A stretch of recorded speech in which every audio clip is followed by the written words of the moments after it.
waxaan rabaa inaan u yeero gudoomiye gaani oo inoo fura iyo isku duwaha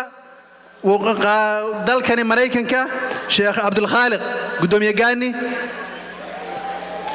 iyo Abdul Khaliq gudoomiye gaani waa gudoomiyaha jaaliyadda Minnesota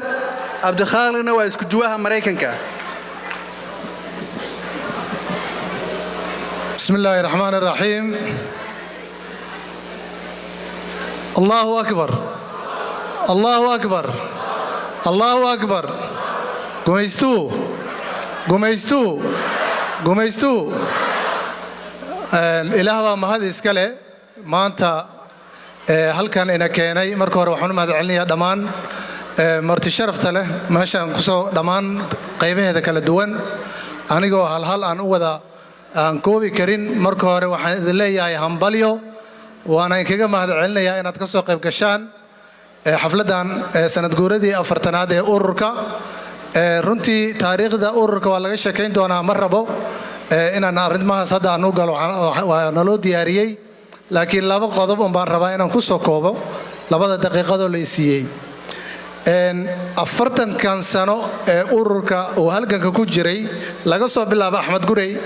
ilaa hadda halgamayadii soo socday horta waa halgankii ugu dheeraa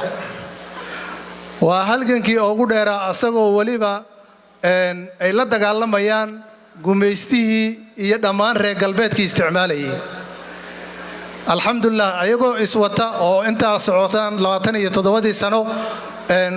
onalef waxay ilaahay subxaanahu wa tacaala ku guuleeyey inay lugaha dhulka ku hayso gumaystana kama adkaanin ururka waxaa lugta u qabtay gumaystuhu shacabkiisa maadaama marka maanta afartankii noo dhalatay 40 sano iyo 100 sano dambana uu halgankaasi socon doono hal ma iga ballan qaadaysaan haddii aadan ururka wax u qaban karin ama aadan ku soo biiri karin ma ka badbaadi karaa haa ma samaya haddii aad wax u qaban karin oo aadan wax ku soo darsan karin oo aadan taageeri karin asxaan intaad u samayso waxaad isku daydaa inaad badbaadiso oo aad bannaanka ka marto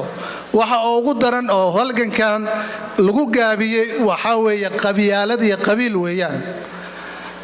onalef qabiil maaha qof kasta markhaati ka ah magaca aad u jeedaan ee onalef waxa uu taagan yahay waa magac halgan waa raasamaalkiina haddaad raasamaalkiina iska daadinaysaan dee adinkiiyo qushigiina laakiin runtii halgankan inta uu socday waxa ugu weyn oo uu ka socon waayey waa shacabka Soomaaliyeed ama mid xor dhulka xorta ha joogo